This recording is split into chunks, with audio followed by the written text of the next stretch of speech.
The restaurant glowed with soft amber lights, the kind that made everyone look a little kinder, a little happier than they felt. Music hummed low in the background, something upbeat, familiar, easy to ignore. Isla sat at the long table near the window, a half-smile fixed on her face. Her shoulders finally relaxed after a week that had stretched her thin in ways she couldn't fully explain. It was her friend Sarah's birthday. There were balloons tied to the backs of chairs, a cake waiting somewhere in the kitchen, and too many phones on the table, lighting up every few seconds with notifications. Laughter came easily tonight. It always did in places like this, where problems were temporarily drowned in noise, food, and shared jokes. Isla laughed too, at the right moments, loud enough not to seem distracted. She raised her glass when everyone else did and leaned in when someone whispered something funny across the table. From the outside, she looked exactly how she was supposed to look, present, happy, involved. Inside, it was quieter. She watched the couples more than she participated in the conversations. One man sat beside his wife, his arm loosely around the back of her chair, though his eyes were glued to his phone. Across from them, another couple barely touched their screens at all, heads close together, fingers intertwined, sharing smiles that didn't need an audience. Isla felt a strange tightness in her chest at that. Not jealousy exactly, more like recognition. She took a sip of her drink, letting the coolness settle her thoughts. She hadn't meant to drink this much, but the day had been long, and the week longer. Deadlines, meetings, conversations that never went anywhere. At home, things had been fine. That was the word she always used. Fine meant quiet. Fine meant no arguments.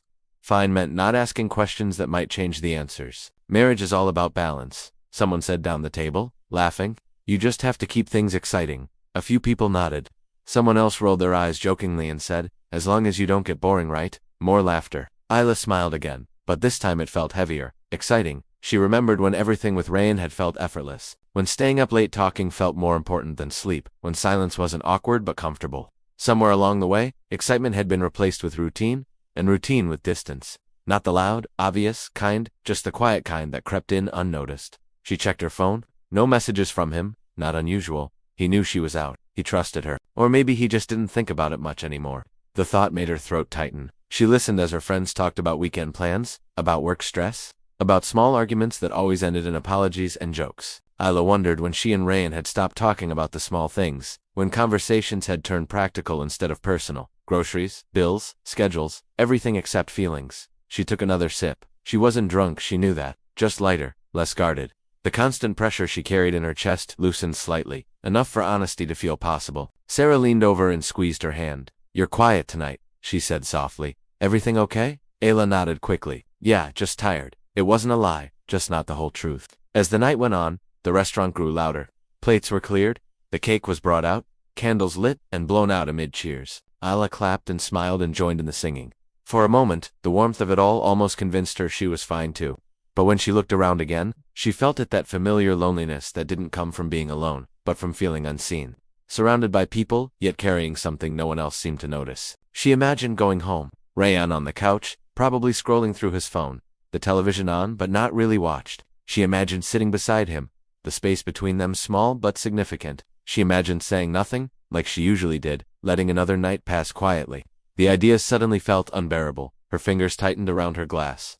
Not in anger, in resolve. She didn't want to fight, she didn't want drama, she just wanted to be honest for once. To say the things she'd been holding back because she didn't want to seem needy, or emotional, or difficult. She wanted to feel close to her husband again, or at least know where she stood. As the check was paid and everyone started gathering their things, Ayla felt an unexpected calm settle over her, a fragile kind of courage, born from exhaustion and truth. Tonight, she decided, she wouldn't stay silent. Tonight, she would finally talk to him. The city had settled into its late-night hush. By the time Ayla stepped out onto the street, the noise from the restaurant faded behind her, replaced by distant traffic and the soft hum of streetlights. The air was cooler now, brushing against her skin, clearing the lingering warmth of the evening. She walked slowly, not because she was tired, but because she wasn't ready for what waited at the end of the road. Her heels clicked softly against the pavement, each step giving her more time to think. Too much time. She replayed the words in her head, over and over, shaping them carefully, trimming away anything that sounded like blame or accusation. I don't want to fight. She imagined herself saying it calmly, evenly, the way reasonable people did. I just want to feel close again. That one felt harder, more dangerous. As if wanting closeness was already an admission of something broken. She wrapped her coat tighter around herself and kept walking. There was a time when she wouldn't have needed to rehearse anything, when conversations with Rayan flowed without effort, without fear of being misunderstood. She remembered nights early in their marriage when they would sit on the floor of their tiny apartment, backs against the couch, talking until the sky outside began to lighten. Dreams were shared so easily, then travel plans, career goals, the kind of home they'd have someday. Even silence back then felt warm, like a shared breath. Effort had been natural. Loving him had felt instinctive. Somewhere along the way, that ease had disappeared. Not all at once. Quietly. Conversations shortened. Eye contact lingered less. Touch became practical instead of affectionate. She had noticed it, of course. She just hadn't known when acknowledging it had started to feel so risky. Isla slowed as she neared their building. The windows glowed softly against the dark, lives continuing behind drawn curtains. She wondered how many of those lights hid similar silences. How many people were rehearsing conversations they weren't sure they were brave enough to have. Inside the lobby, her footsteps echoed. The elevator ride felt longer than usual, the numbers ticking upward too slowly. Her heart beat faster with each floor, anticipation tightening in her chest. She wasn't afraid of Rayon. She was afraid of what his response might reveal. When she unlocked the door, the familiar scent of home greeted her, clean, quiet, unchanged. The lights were already on. That surprised her. He usually went to bed early when she was out. The television murmured faintly from the living room. She stepped inside and set her keys down carefully, as if any sudden sound might shatter her resolve. Rayon was on the couch, exactly as she'd imagined. One leg crossed over the other, phone in hand, screen casting a pale glow across his face. He looked up briefly when he heard her, offered a small nod, then returned his attention to whatever he was scrolling through. "Hey," he said casually. "Not cold, not warm either." "Hey," she replied, her voice softer than she expected. She slipped off her shoes and stood there for a moment, watching him. The room felt full and empty at the same time. This was the man she loved, the man she had chosen, over and over again. Yet standing there, she felt a distance that no amount of shared space could close. She took a breath, then another. This was it. Isla remained in the doorway, her heart pounding, the weight of everything she hadn't said pressing against her ribs. She understood then, with sudden clarity, that the conversation she was about to start wasn't just another late-night talk. It could change everything. Isla walked closer and sat beside him, leaving just enough space between them to feel the distance. The couch dipped slightly under her weight. Rayon didn't look up right away. His thumb kept moving across the screen, slow and absent, as if the world there required more attention than the one sitting next to him. The television murmured on, forgotten. The seconds stretched. Isla folded her hands together in her lap, unclenched them, then folded them again. Her heart thudded so loudly she was sure he could hear it. "I just want to talk for a minute," she said quietly. Rayon glanced at her then, finally, and nodded. He locked his phone and set it face down on the table. The gesture should have reassured her. Instead, it made the silence heavier. She stared straight ahead, afraid that if she looked at him too long, she'd lose her nerve. She searched for the right place to begin, the safest words to open with. "I'm not trying to start a fight," she said first. Her voice was steady, even though her chest felt tight. "I don't want to argue." He didn't respond, he just waited. Isla swallowed. "I've been feeling off for a while now." She paused, choosing each word like it might break if handled too roughly. "I keep telling myself it's nothing, that I'm just tired, or stressed. But it's not going away." Her fingers twisted together. "I feel invisible sometimes," she admitted. The word hung in the air, fragile and exposed. "Like I'm here, but I'm not really." "Seen?" She glanced at him then, just for a second. His expression hadn't changed. He was listening, at least. She hoped he was. "I know life gets busy," she continued, her voice softening. "I know work takes over, and routines happen. I'm not blaming you. Her breath caught slightly. "I don't feel wanted the way I used to. Not emotionally." She stopped, waiting for a reaction, a nod, a question, anything. There was nothing. The silence pressed in, but she pushed through it, because stopping now felt worse than continuing. "I miss us," she said. "Not the big things, the small ones. Talking, laughing for no reason, feeling like you actually want to be here with me, not just present." Her voice trembled, and she hated that it did. She steadied herself, refusing to let tears take over. She didn't want this to sound like desperation. She wanted it to sound like truth. "I'm scared," she admitted, more quietly now. "Not of losing the marriage, not the title, or the routines, or what people think." She turned fully toward him this time. "I'm scared of losing you." That finally seemed to register something. His jaw tightened slightly, but he still didn't speak. Isla exhaled slowly. Saying it out loud felt like stepping off a ledge, terrifying, but strangely relieving. She had spent so long protecting his comfort that she'd almost forgotten her own. "I don't need grand gestures," she said. "I just need to know that what we have still matters to you, that I still matter." Rayon sat there, hands resting on his knees, eyes fixed somewhere ahead. He didn't interrupt her. He didn't reach for her hand. He didn't tell her everything was okay. And somehow, that hurt more than if he had argued. The room felt unbearably quiet now, as if even the air was waiting. Isla's chest rose and fell as she gathered what little courage she had left. There was only one thing that truly mattered. One question she needed answered, Evan. If she wasn't sure she was ready for it, she looked at him and asked softly, "Do you still feel us?" Rayon didn't answer right away. He shifted slightly on the couch, leaning back, his eyes fixed on a spot somewhere near the television. Not at her. Not anywhere that required meeting her gaze. The quiet stretched again, but this time it felt different, heavier, sharper, as if something fragile had already cracked. Finally, he spoke. "You're overthinking this," he said calmly. The words landed gently, almost kindly, and that somehow made them hurt more. His tone was controlled, even as if he were explaining something obvious rather than responding to something deeply personal. Ayla blinked, waiting for more, for a follow-up, for warmth. "This is just stress," he continued. "You've been working a lot. Anyone would feel like this." She searched his face, hoping to find concern, or at least curiosity. Instead, his expression remained distant, composed. Not angry, not defensive, just removed. "I don't think it's just stress," she said quietly. He shrugged, a small, almost imperceptible movement. "I think you're putting too much meaning into things," he replied. "Not everything has to be analyzed." Something tightened in her chest. She tried again.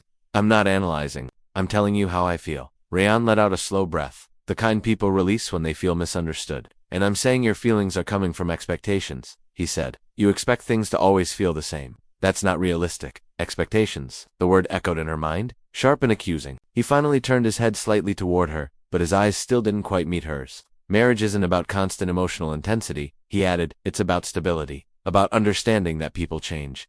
Isla's hands went cold. She had walked into this conversation hoping for reassurance, maybe even discomfort from him. She hadn't expected to feel like she was being gently corrected. "So wanting to feel close is unrealistic?" she asked. "That's not what I said," he replied quickly. "I am saying you're retaking this personally, when it's not about you." Not about you. There it was, the subtle shift. The quiet placement of blame, as if the distance she felt existed only because she was looking too closely, feeling too deeply, as if her loneliness were a misinterpretation rather than a warning. He didn't apologize, not once. He didn't say he missed her too, or that he hadn't realized she felt this way. He didn't reach for her hand or soften his voice. He stayed calm, logical, untouched by the vulnerability she had just laid bare. Ayla felt something inside her begin to sink. She looked at him then, really looked, and understood with painful clarity that he wasn't meeting her where she was, because he no longer lived there. Emotionally, he had already stepped away. She had just arrived to the conversation too late. Rayan glanced back at his phone on the table, then said, almost casually, "Honestly, I think you're making a problem out of nothing." The sentence cut deeper than anything else he'd said. Ayla didn't respond. She couldn't. The words lodged somewhere between her heart and her throat, stealing her breath. In that moment, she realized that this wasn't about misunderstanding or poor communication. It was about absence. The room fell silent again, but now the silence wasn't shared. It filled every corner, thick and isolating, settling between them like something permanent. The silence stayed with her long after the conversation ended, not the peaceful kind that follows understanding, but the hollow kind that echoes. Rayan eventually picked up his phone again, scrolling as if nothing significant had happened. Ayla sat beside him for a few more minutes, staring ahead, her thoughts loud and unsteady, then quietly stood and went to the bedroom. She didn't cry that night. She lay awake, eyes fixed on the ceiling, listening to the familiar sounds of the apartment, his footsteps, the faint click of a charger being plugged in, the rustle of sheets when he finally came to bed. Everything felt normal and completely wrong. In the days that followed, nothing outward changed, and that was what unsettled her most. Rayan still kissed her cheek in the mornings, still asked if she'd eaten, still shared updates about work. His calm explanation from that night seemed to cover everything too neatly, like a blanket pulled over something messy. "You're overthinking, it's just stress." The words replayed in her mind until she almost believed them. Almost. It was the small things that began to stand out, the things she might not have noticed before. His phone, for one, it buzzed more often now, always lighting up face down. He never rushed to answer it in front of her, but there was a new attentiveness when it vibrated, an unconscious shift, a pause, mid-conversation. If she glanced his way, he'd casually slide it aside or say, "Just work." Work explained everything lately. His routines shifted too. Later evenings, longer showers, sudden errands that couldn't wait. None of it was dramatic. None of it looked like a secret on its own, but together, they formed a pattern that made her chest ache with recognition. What hurt most wasn't suspicion, it was how easily his absence had been justified. How smoothly he moved through the days without noticing how far she'd retreated into herself. When she spoke less, he didn't ask why. When she stopped reaching for him, he didn't seem to notice. Or maybe he did, and didn't mind. Ayla didn't search his phone. She didn't follow him or ask questions she wasn't ready to hear the answers to. The truth came to her quietly, in fragments. In the way he smiled at messages that weren't meant for her. In the way he seemed lighter elsewhere, yet distant at home. In the way emotional conversations with her were met with logic, while someone else was clearly receiving the parts of him she used to know. She understood then that it wasn't necessarily about time or attention. It was about presence. Someone else was hearing his thoughts. Someone else was getting the version of him that listened, that responded, that engaged. It didn't need a name to feel real. The absence told her enough. She was no longer the person he shared his inner world with.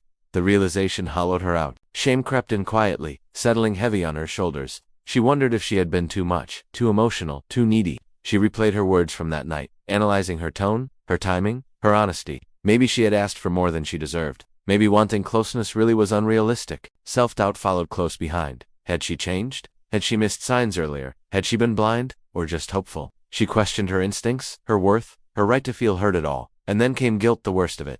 Guilt for speaking up. Guilt for disrupting the calm.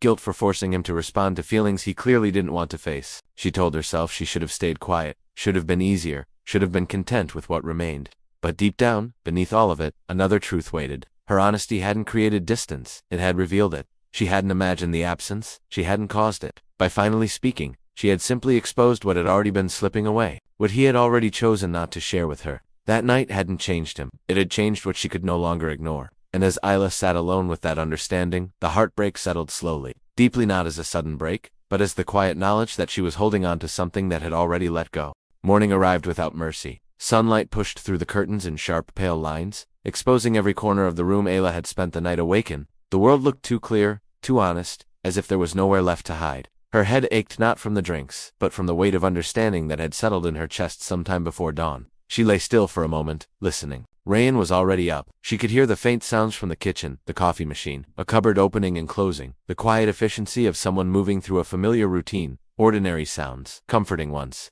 Now they felt strangely distant. When she finally got out of bed and walked into the kitchen, he looked up and smiled at her. "Morning," he said. There was nothing tense in his voice, no hesitation. If anything, he sounded lighter than he had in days, as if something difficult had passed for him.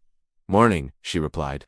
He poured coffee into 2 mugs, slid one toward her without thinking, and went back to checking his phone. The casual normalcy of it all struck her harder than anger would have. He wasn't confused, he wasn't worried. He acted like everything had been resolved simply because it hadn't turned into an argument. They stood there in the quiet, the space between them filled with things neither of them named. Ayla sipped her coffee and felt the warmth spread through her hands, but it didn't reach her chest. She felt different, not broken, not hysterical, just clear. The desperation she'd carried for so long, the need to be understood, to be reassured, had faded. In its place was a calm awareness that hurt more than panic ever had. She no longer felt the urge to explain herself, to justify why she needed what she needed, because she finally understood something simple and unforgiving. Love without effort doesn't slowly fade. It neglects, and silence, she realized, is not neutral. Silence chooses a side. Rayan spoke about his day, about a meeting he had later, about traffic being bad. Isla listened, nodding when appropriate, responding with short answers. She noticed how easily the conversation flowed when it required nothing emotional from him, how practiced they both were at maintaining the surface. At one point, he glanced at her and said, "You okay?"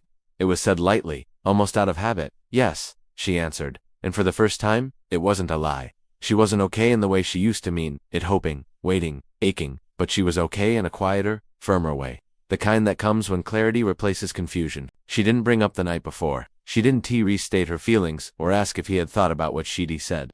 The words stayed where they were, no longer fighting to be heard. Isla realized then that explaining herself over and over had never brought her closer to him. It had only taught him how much she was willing to endure. When he left for work, he kissed her cheek as usual, grabbed his keys, and walked out the door. The sound of it closing echoed through the apartment, final and unremarkable. Ayla stood alone in the quiet kitchen, sunlight still pouring in, and felt something settle inside her. She knew what she needed to do. The decision wasn't loud. It didn't come with anger or tears. It came softly, with the kind of certainty that doesn't ask for permission. And even though it hurt, for the first time in a long while, she didn't feel lost.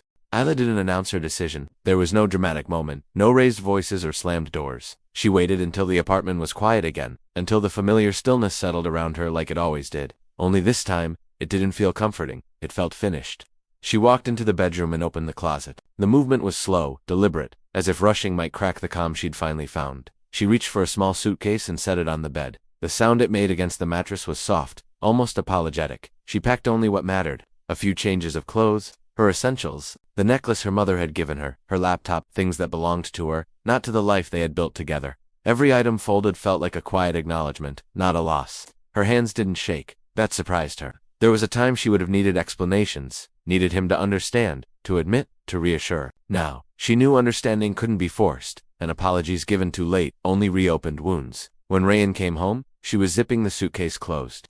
He stopped in the doorway, confusion flickering across his face. "What's going on?" he asked. Isla looked up at him. Really looked. He seemed unsettled, but not panicked, as if he couldn't quite place what was wrong. I'm going to stay somewhere else for a while, she said. Her voice was calm. Even the absence of emotion in it startled him more than anger ever could have. What? He let out a short laugh, unsure. Why? We didn't even fight. She nodded slightly. I know. He stepped closer. You're just stressed. We talked about this. No, she said gently. I talked. You explained. The words hung between them. Rian opened his mouth, then closed it again. He looked at the suitcase, then back at her. So that's it? He asked. You're just leaving. Isla hesitated for a moment, not because she doubted herself, but because she wanted to choose her final words carefully. I'm not leaving to punish you, she said. And I'm not leaving because I don't love you.